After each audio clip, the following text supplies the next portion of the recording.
Merry Christmas, everybody. Can I say, see, this is always confusing because this is the weekend. It's not Thanksgiving, it's not Christmas yet, or it's legit. Are we okay with that? We're okay. It's Christmas, right? It's December 1. Merry Christmas to those who are watching us online as well. I want to say welcome to South Hills Church. We are at one church in many locations. I get the privilege of hanging out with you as Moses is just taking the time off. And so welcome back to those from turkey break.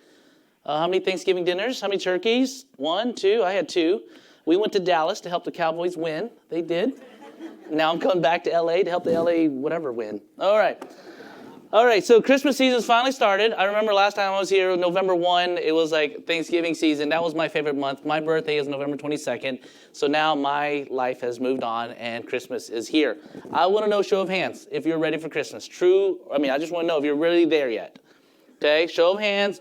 Christmas tree lights Christmas tree. Before Thanksgiving or after Thanksgiving? Ready? Before Thanksgiving. Before, show of hands, I got 1, 2, 3 people, 4 people who actually love Christmas. All right. After Christmas, after Thanksgiving, Christmas trees, you haven't put it up yet, have you? All right, we got a couple of people here, some of you, and I have not put the Christmas tree up. Okay, all right, okay. Christmas list is done. Christmas list, right? Your Christmas list is done. I didn't say buy it. I'm just saying you've written it out. Christmas list is done. Hands raised. We got one person back there. All right. Pending. Christmas list is pending. Still working on it. Okay. You don't even have a Christmas list. I get that. All right. We're working here. You guys are ready for Christmas. All right. Christmas photos in the mail. Hands raised. Christmas photos in the mail. Wow. You guys are not ready for Merry Christmas. So Christmas, it sounds like Christmas photos is pending. Oh, man. All right. Okay. I want to say Happy Thanksgiving. All right. You guys aren't ready for Christmas. All right. Christmas time for me and my family, it always conjures up good memories, sometimes bad memories, as Kathy says, but for me, it was childhood memories. Usually around this time of year, I'm thinking about Christmas plays, Christmas pageants, Christmas Easter plays and pageants. So I remember one year, when I was a kid, there was one time at church we felt very audacious. So we had auditions for the Christmas plays. Audition. We only had 5 youth kids in my church. We had auditions. So if you didn't make it, you really stink. Okay. So, and I didn't know how it happened, but I ended up with the part that no one wanted. Okay. I was not the star. I was the. Just bear with me. I was the cripple mute guy, okay? Cripple mute guy. I know, you laugh, okay? Jesus needed to heal somebody. And so, basically, I had no lines, and I had basically 10 seconds of stage time. I was supposed to limp up to stage. I could do that, limp up. Jesus heals me, and then I kind of jump up for joy, and I run off the stage, and that's it. That's it. They gave me that part. You ever had that part? That's the part that I got.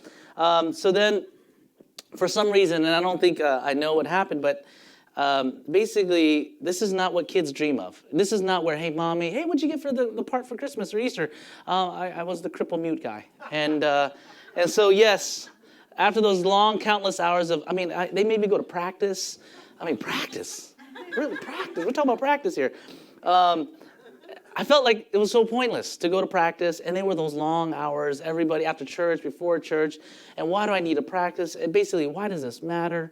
And you get the point, right? It's like, it's not going to make a difference. And that was my mindset for that play that year. So this is, I guess I'm still suffering from Christmas memories here. But I wanted to say that as Christmas rolls along, I don't think anybody sets out to be the lame mute guy. You get what I'm saying? We don't ever dream or wish to be the extra sheep or the star or the Christmas tree. That's really a person there.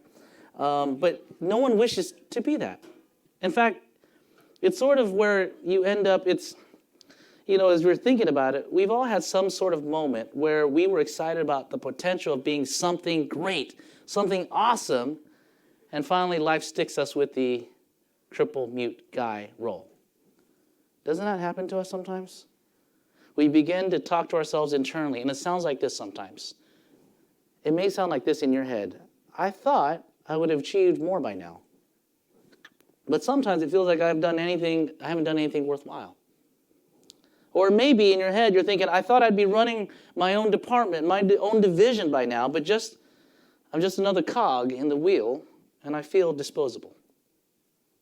Or it could be, I thought I'd be further along by now in life, have a nice house, a comfortable life, but we're still barely scraping by, paying rent on an apartment I just don't like. Or maybe there's another situation. I thought about having kids. Kids would fill my life up again. And I love my kids, but man, they are a drain all the time. I don't even know myself anymore. Or maybe this could be you as well. I thought I'd be married by now, and I thought I'd have that special someone in my life. What's wrong with me? Why am I still single? And I think as we're rolling around, it's hard to adjust to the reality of having to play a part that you never wanted to audition for. Does that make sense? I'm trying to set the tone here. It's like, that's what happens sometimes. And also that, we also get it that, look, I'm not trying to be the star. I just want to have a significant impact on life. I don't even want a starring role. I just want to be significant. I want my story to matter. I want to have impact.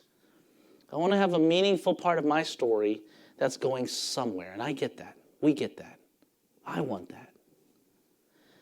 And in this epic of this ongoing story of humanity, nobody wants to be the cripple, mute guy. But what do you do when you realize that's exactly who you are at this moment? You are that person now. Or at least that's how it feels in the moment. So one of the most fascinating themes about the Christmas story we're about to read, is just how people in the story fall into this category. We have many people who fall in this category. It could be you at this moment. It could be any of us in this room. Now, here's the main idea for today. So if you're taking notes, if you want to write this down, feel free to jot it down, record it. But here's the main idea. God will use broken, ordinary, and seemingly insignificant people to accomplish extraordinary things in his story. He turns our brokenness into beauty and ensures every role in his kingdom, no matter how minor it is, has a purpose and significance. Your life has purpose and significance, no matter what part you play. And just like how I felt in that church play, many of us feel like the background characters in the life, the background characters in life and all the insignificant characters. This feeling, it means nothing, but it's also seen in the first Christmas story, that we're going to see a lot of players and characters that are in the Christmas story for the first time. And I want to read along with me, and let's see how their lives turned out. All right? So look on the screen with me, read along. Matthew chapter 1 talks the account of the family tree. Ooh, can you guys see that? Ooh, okay. If you are in Matthew 1, you can open your Bibles, and let me read to you the first 6 verses. This is the genealogy of Jesus, the Messiah, the son of David, the son of Abraham.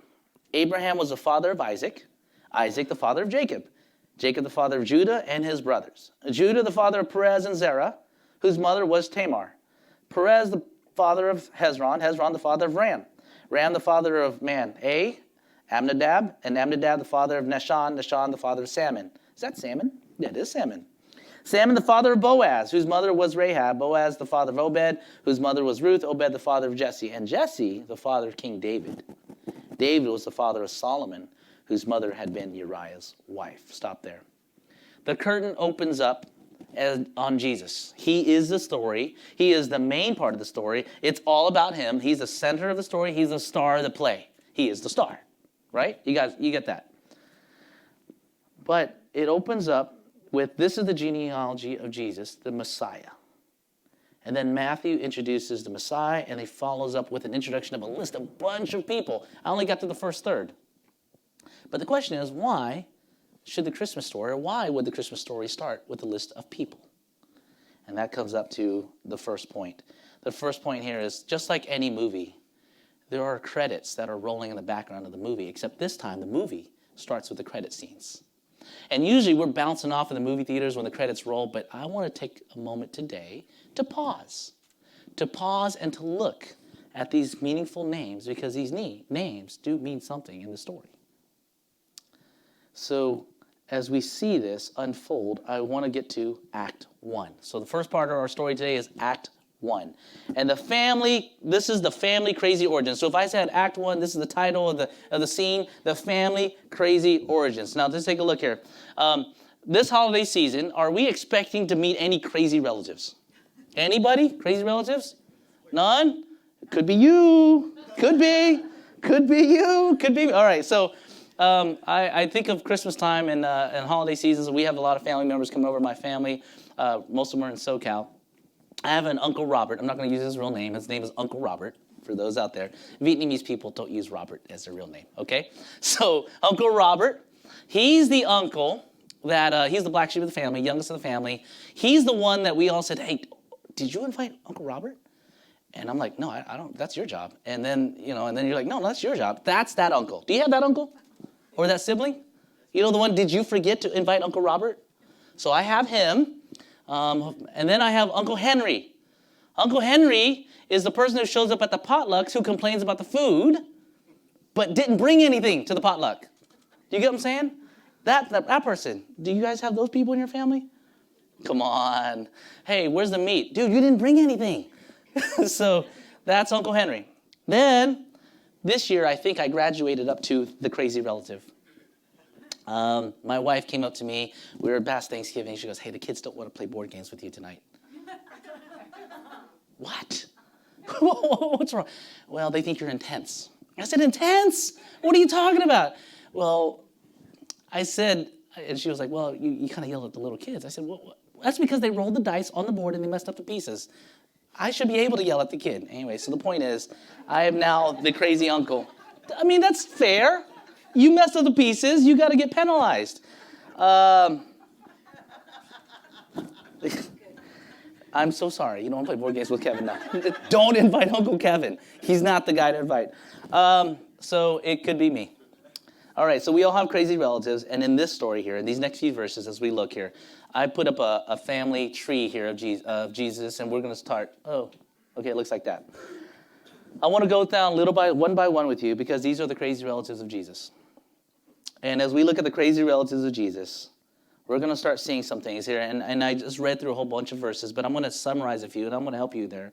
But here's the summary of these first 6 names, or 14 generations. I don't know how many names there are. You're going to find out there's family favoritism. You're going to find out in this list there's stealing inheritance. You're going to find out in this list there's people sleeping with other people, and they were approved by the spouse. You're going to find in this list that there's a fake prostitute, and on this list there's a real prostitute. And that's just the first few names, first 6 verses of the 17 verses we're going to hit up. And so I wanted to give you a moment here to just kind of recollect with me some of these names. I can't name them all and go through every story for sake of time, but I want to start off with the first name. The first one is Abraham on the top of the list. This is an important person. This is the person who founded the Jewish faith and eventually the Christian faith. And so if you remember Abraham, we preached about this about a couple months ago, but Abraham made some silly decisions in life. He got married to Sarah. They moved to a new place, and they couldn't have children. And so Abraham felt like it was time to help God along. And so he says, Sarah says, hey, Abraham, why don't you take my maidservant, Hagar, and why don't you guys do that stuff, and then let's go make a baby. And so you hear that here, there's already this thing, and of course, remember when Pastor Moses spoke about it, Abraham didn't even put up a fight. It was like, okay, and then what happens? Jealousy kicks in. Jealousy kicks in to the point where Sarah hates the maidservant, and Abraham has to send her son, Ishmael, and Hagar off into the desert to die. All right, so here, this is definitely a big struggle of complicated family dynamics caused by infidelity or a blended family. This is real life. So you may say, well, that doesn't happen in my life. No, we have infidelity. We have blended families. We have all sorts of things happening. We have struggling to trust God's timing on making impulsive decisions. Anybody in this room kind of resonate with that? Or maybe it resonates with another story here. Isaac, which is second on the family tree here in Jesus' crazy relatives. Isaac was the favored son of Jacob. Isaac favored his youngest son, Jacob. If you remember in the story here, Isaac had twins. He had Esau and Jacob, and he wanted to bless his sons, but he eventually gave his inheritance to Jacob, and Jacob was swindled that inheritance, basically fought over that inheritance to get the full inheritance. And so you're like, how does this apply to me? Well, this is favoritism among children that leads to resentment and sibling rivalry. We have that? I think we have that. This is nothing new. This is a repeated, destructive family pattern because Abraham did this generation before. And so you're seeing this unfold over time. Let's go to Jacob, the third person on this list. Jacob here deceived his father and cheated his brother out of the inheritance, the blessing. Family conflict over inherited money. Family conflicts over inherited properties. Does this happen? This happens all the time. And so you see that Jesus' relatives here that we talk about, his crazy relatives, is not too far from what we go through every day. Now Tamar, this is a little tough one. I have to read this one to you because Tamar, this is in Genesis 38 if you want to follow this with me, but Tamar, the first woman mentioned in Jesus' genealogy, Tamar marries one of Judah's sons. So Judah is the oldest son of Jacob, or one of the fourth oldest son. She marries Judah's son. So I'm just follow with me. But then God had him killed because he was so wicked. Okay, so now she's a widow. Then Judah says, hey, marry my second son, because in that time you got to have offspring. And so she marries a second son, but the second son didn't want anything to do with her. And then God had him killed, so he's died. Now he's down to a third son, all right? But the third son was too young, so therefore Tamar felt like, hey, why don't I pose as a prostitute so that I can tempt Judah, my father-in-law, to sleep with me and have a child? Dude, this is family dramas. When Judah finds out that she's pregnant, let's check this out. He don't know. He's so drunk. She's pregnant. And then he orders her to be burned at the town square because he didn't know that it was him, the father, right? So, and then as he was about to have her burned and say, hey, who's the daddy? This is so soap opera, guys. This is like literally like this is TV show paternity test. Like, you're pregnant, you cheated on me, who's your daddy? And she does a mic drop moment. She goes, you're the father. Imagine that. This is crazy. This is an exploitation or abuse of family relationships at best. This is dysfunctional in-laws and unresolved family tensions. You got all of this happening. Then you have Rahab. Rahab is actually a prostitute, a real prostitute, not a fake one, but a real prostitute. And she was considered an outsider in a community. And this is the story where the 12 spies were invading Jericho in the Old Testament.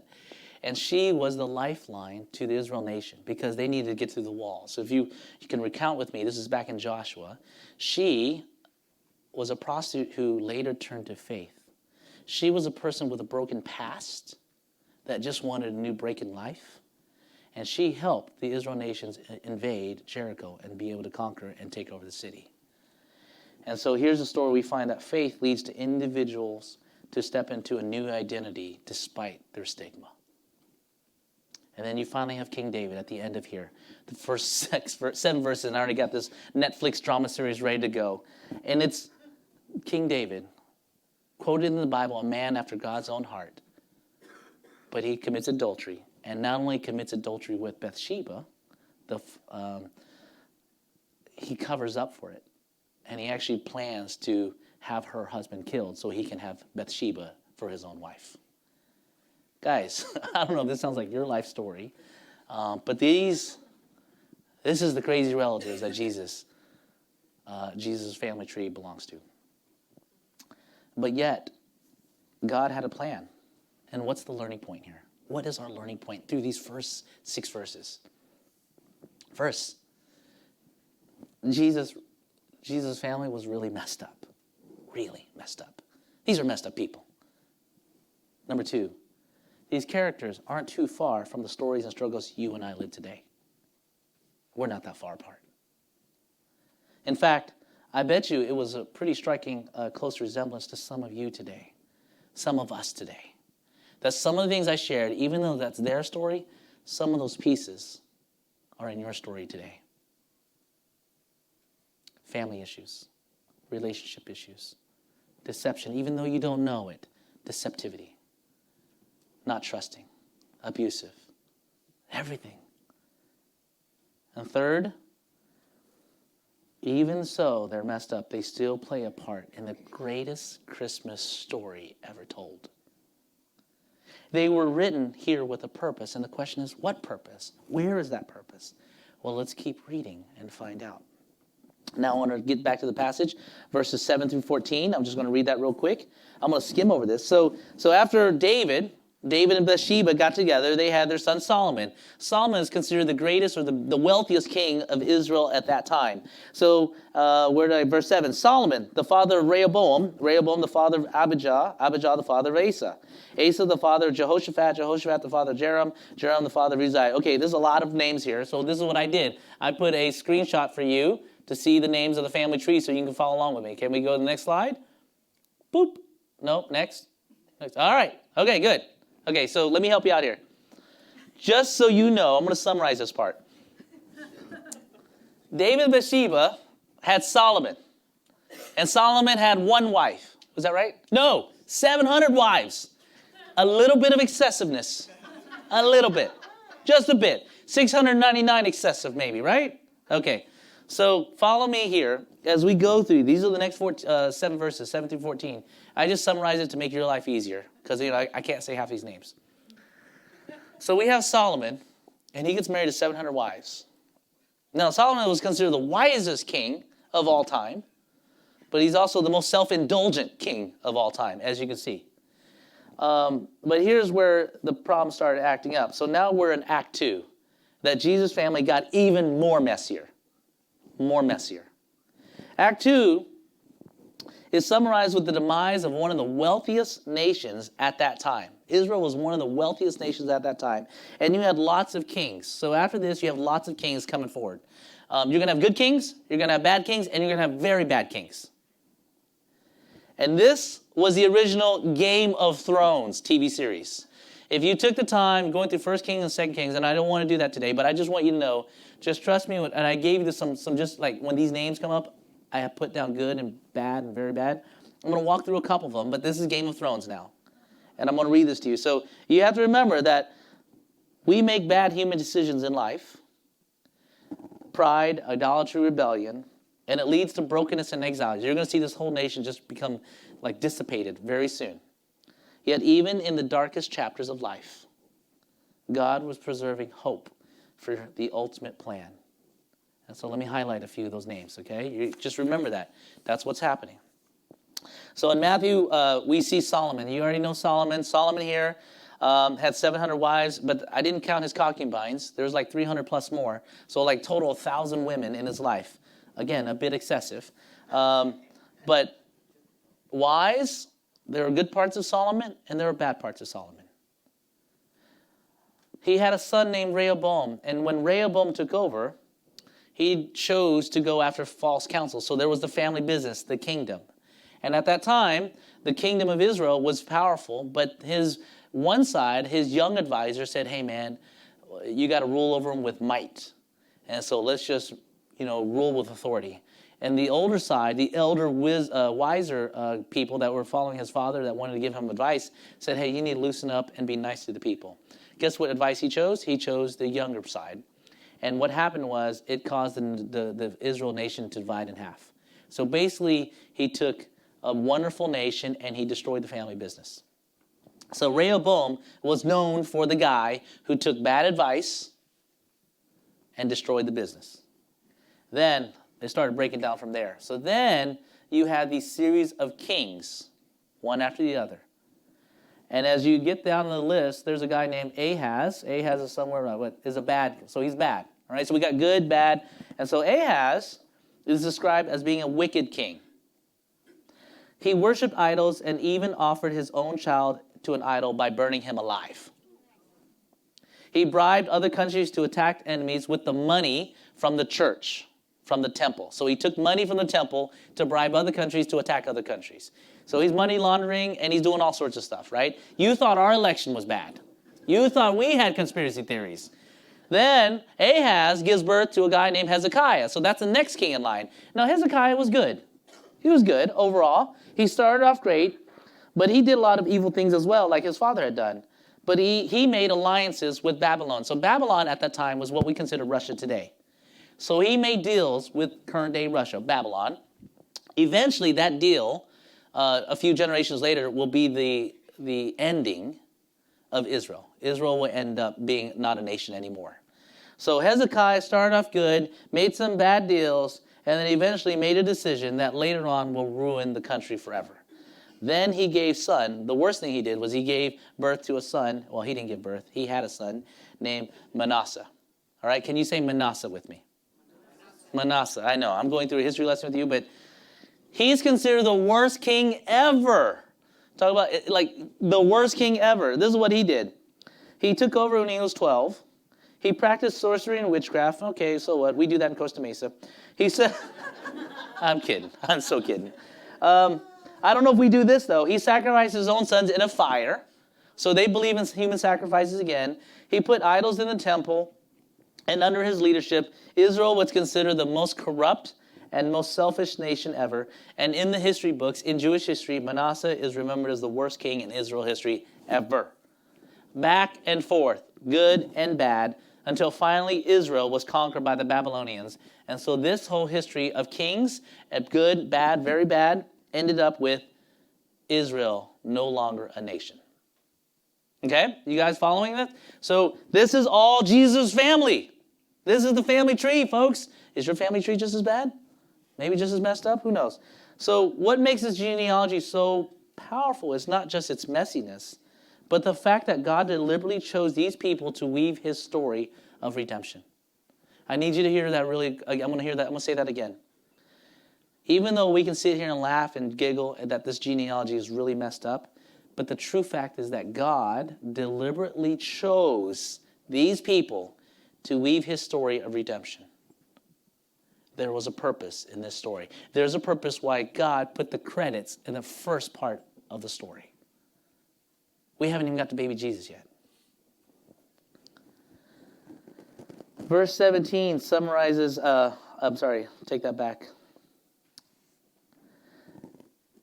And as the nation of Israel was conquered, the people were exiled. And so now from this point on, there is no more Israel nation until after World War II.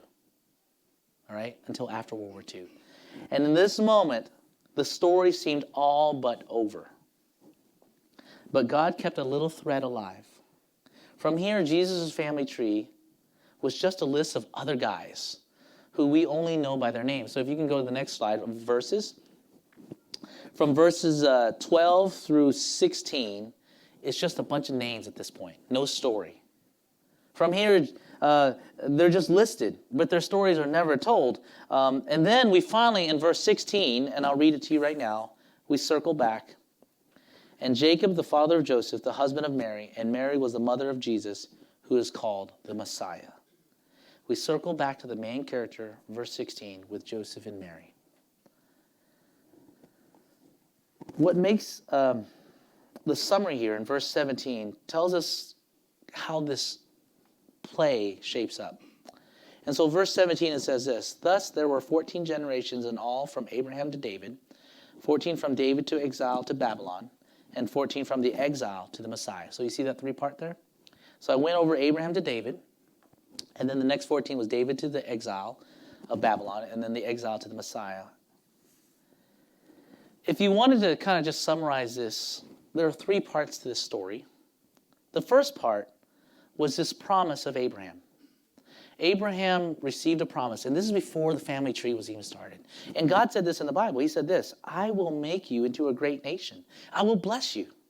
I will make your name great, and you will be a blessing. And I will bless those who bless you. And whoever curses you, I will curse you. And all the people on earth will be blessed through you. This was the promise back in Genesis 12 when Abraham received that for the first time. Abraham didn't have any clue of what was to come. And so life starts with a promise of hope. And life was good. And up to King David, life was great. Israel had reached its peak, and everybody was doing well. But then,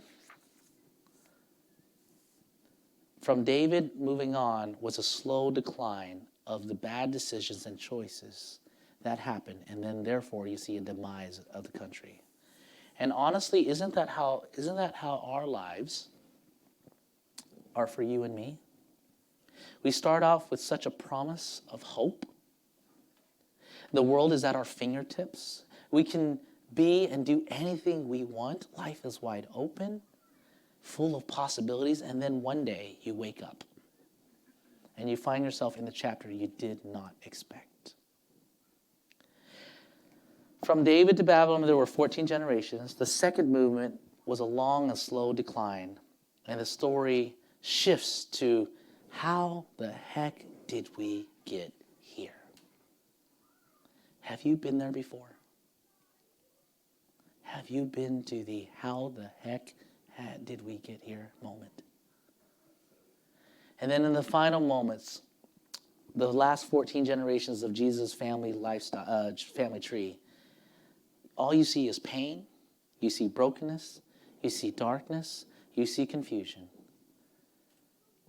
I mean, to the point where we don't even want to talk about these stories anymore. Can we just forget about these years? When does it end? Hope is all but lost, but then Jesus appears in a new story. The Christmas story. See, I love the way Luke writes it in another passage, and I want to take your eyes there.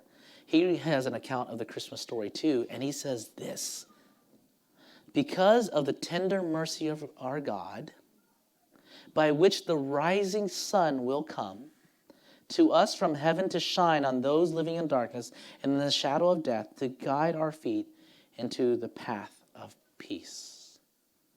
Hope is born in darkness. Just keep that verse up there.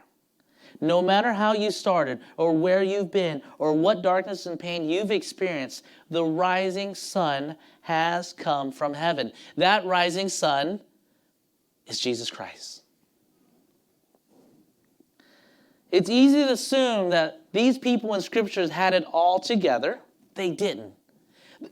The reality of it was that they're just as screwed up as you and me. And the question is, why would God want to highlight these characters? Why would God give these credit scenes to them in the first part of the story? Excuse me.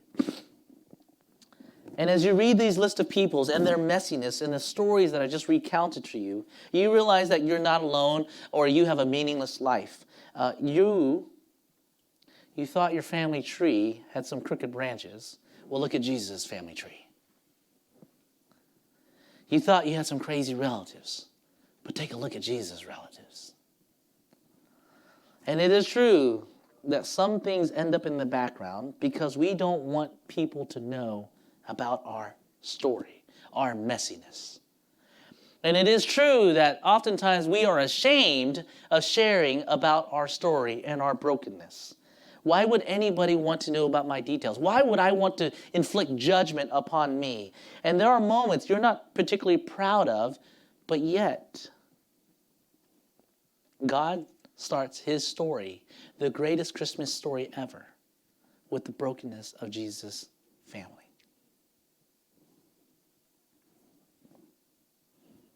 God includes broken, messy people in his story because they're what his story is really about.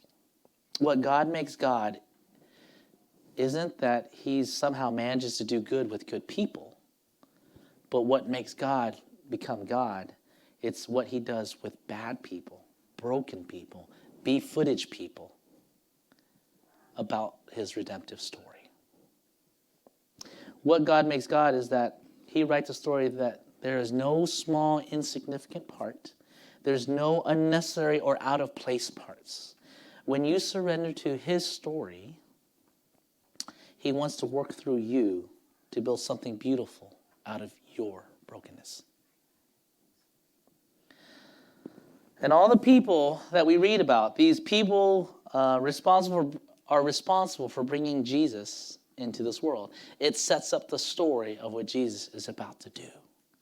And that Christmas story I'm going to save for Christmas Eve, Pastor Moses is going to talk about, but here's the beautiful thing about this Christmas season, and I just want to land this plane for all of us today.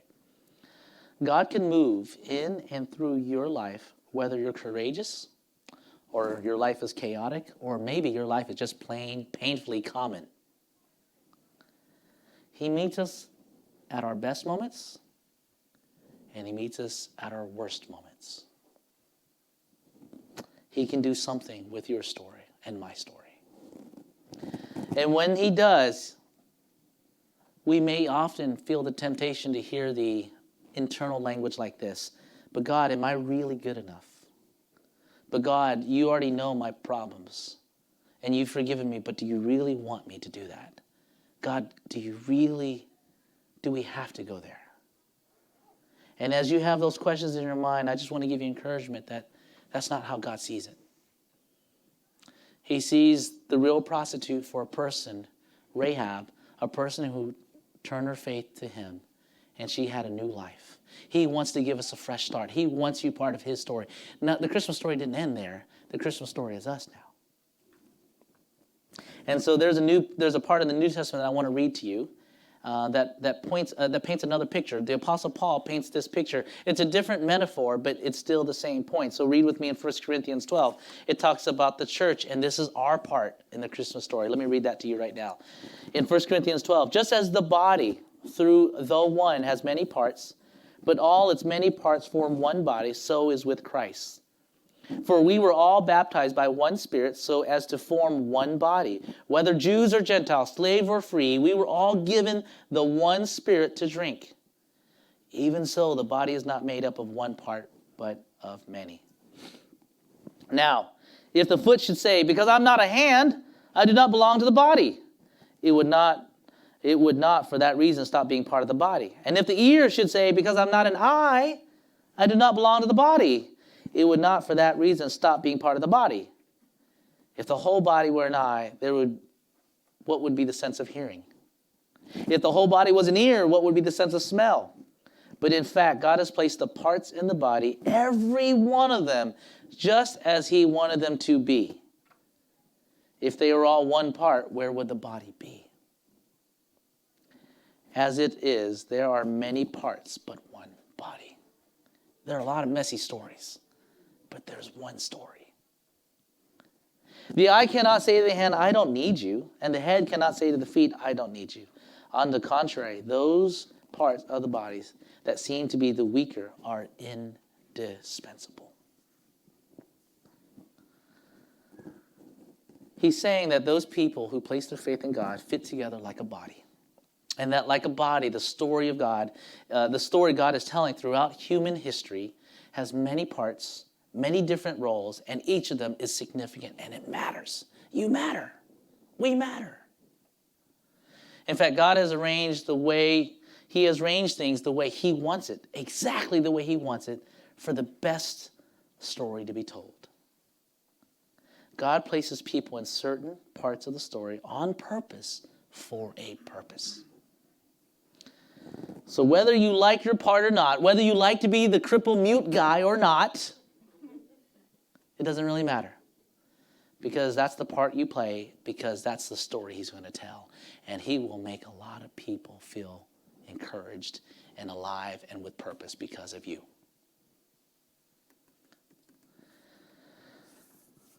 A handful, now here's the glimmer of hope. So let's recap here. These are acting parts. Your acting parts don't last forever. So I wasn't the cripple mute guy forever. In fact, I got a part the following year. I was the Christmas tree. No. Your challenges and circumstances don't last forever. It's God's way of stretching you. So you may feel like you're in that moment of like, oh, snap. But that's not how it ends. In the family tree of Jesus, some of these characters ended up in the Hall of Fame of faith. Did you know that? That these messed up people that you just walked through, in Hebrews 11, it talks about the Hall of Fame of faith. Abraham, Isaac, Jacob, and even Rahab made it. Remember Rahab, the reformed prostitute from a foreign country? She makes it. And these individuals from Matthew's account are later celebrated for their faith. Not because they were perfect, but because they trusted God's promises despite challenges and imperfections. God is not done with you and me. He wants to use you. He wants to use us to highlight that the main character of the Christmas story. He wants to use me and you to highlight the main character of the Christmas story. Who's the main character of the Christmas story? Who's the star? Jesus. So the crippled mute guy, remember that guy? That was me. Was needed for Jesus to heal so that everybody can see his awesomeness. While I laugh and I say those were 10 seconds, but in the real story is, he healed that person so that everybody else would say this. And in the Bible, after the people saw the sign Jesus performed, they began to say, surely this is the prophet who is come into the world. Your healing, your challenges, your circumstances that God will help overcome will show proof of who he is this Christmas season. So I want to challenge you as we move to the Christmas season.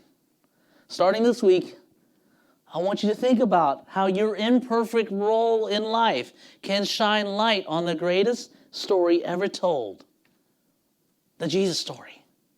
So then, this is what I want to do. So I'm going to take some time here. God's story is about redemption and not perfection, okay? So he's about redeeming all of us here, and it's not about perfecting. So wherever you are in your life, whether you feel like you're the star or the background character, God has a part for you to play. My question for us as we close, what's your part this Christmas season? What's your part? What's your part? What's your part? So in just a few moments, I want to ask you to bow your heads, okay? But I want you to do something. I want you to take out this Connect card, all right? You're like, I know. You're like, what's a Connect card? That's right. I'm just using a scratch paper. I'm going to ask you to close your eyes, but it's not close your eyes, bow your heads. I just want you to take a pen because I want you to do something for me. I'm not asking you to turn in. If you want to turn in, feel free, but this is really for you. Sometimes the best step you can make is write something down this Christmas. I asked a question, what's your part this Christmas? Now your response is the following. I only want you to write a few key words down, okay? So let's go ahead and bow your heads. Get a pen out if you want to. And there's this empty space there. So you can put your first name, last name, it doesn't matter. But there's an empty space right below I learned about you through, right? And I'm going to read a few options for you. And maybe there's another option that might pop out. But just bow your heads. No one's looking. My question is, what's your part this Christmas season? What's God prodding you at this moment in time? Is he poking at you? Is he saying something to you? And it's okay if you don't have anything come to mind, but what's your part this Christmas? Maybe it's this first one, option number 1. Is it baptism? Maybe it's time to join a faith family. Maybe it's time to start anew, a fresh start. In 2024, I want to end now, and I want to get baptized because it means that I am part of a family. If that's you, we have 2 other opportunities. Write down the word baptism. Maybe that's your next move right now. Write down. If it's not baptism, don't do it. We got another one for you. But what's your part this Christmas season? Is it, I want to get baptized because I need a fresh start? Or maybe here's the second option. I want to start blessing others. God, you have been so good to me in this season. And I want to be generous with my time. I want to start serving the church again. I want to serve others because I want to see them smile. God has given me a redemptive story and I can bless other people. And maybe that is what you do this Christmas season. Write down the word serve. Is it baptism? Is it serve? Or let's try something smaller. How about I'm going to make an effort to attend church the whole entire Christmas series this season? Maybe it's I'm looking for a church. I'm looking for a place to belong again. And I want to start new again. And maybe the simple answer is attend. Write that down, attend. Whether this church or another church, but I promise to attend the Christmas services all through Christmas. Attend. So I have baptism. Is that you? Is God prodding you to serve? Maybe God's prodding you to attend, or let's try even something smaller than that. How about I want to say yes to Jesus? It's been too long. I've heard this Christmas story over and over, but I want to be part of your story, Jesus. Show me the part I can play, so therefore I write the word yes. Is that you? Is that you who says yes, finally, to being part of the greatest story ever told? And finally, you may be in a season of complete chaos. And I just want a prayer of relief.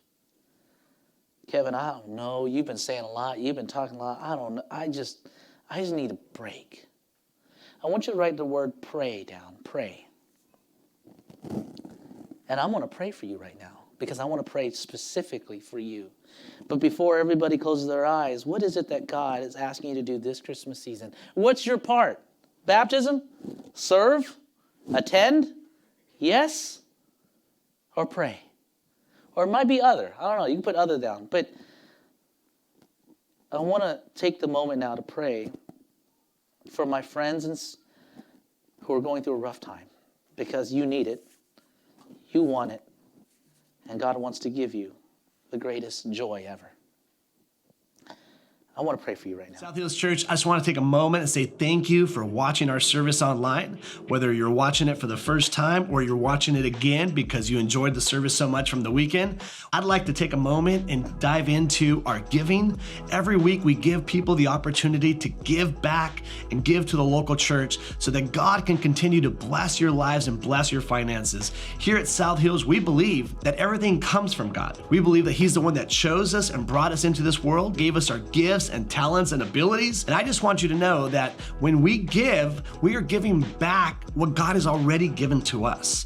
If you've ever seen any of our envelopes at a South Hills campus, you'll see on there that it says, every week at South Hills, your generosity is giving people the opportunity to live a better story. And there's a scripture on there in Matthew chapter 6, verse 21 that says, where your treasure is, there your heart will be also. So I want to encourage you today to click down below and set up your giving, whether it's for the first time or whether you're doing reoccurring giving. We have 4 ways to give here at South Hills. 1, you can do it in person at any of our campuses through an envelope. Or 2, you can actually text any amount that you would like to 84321.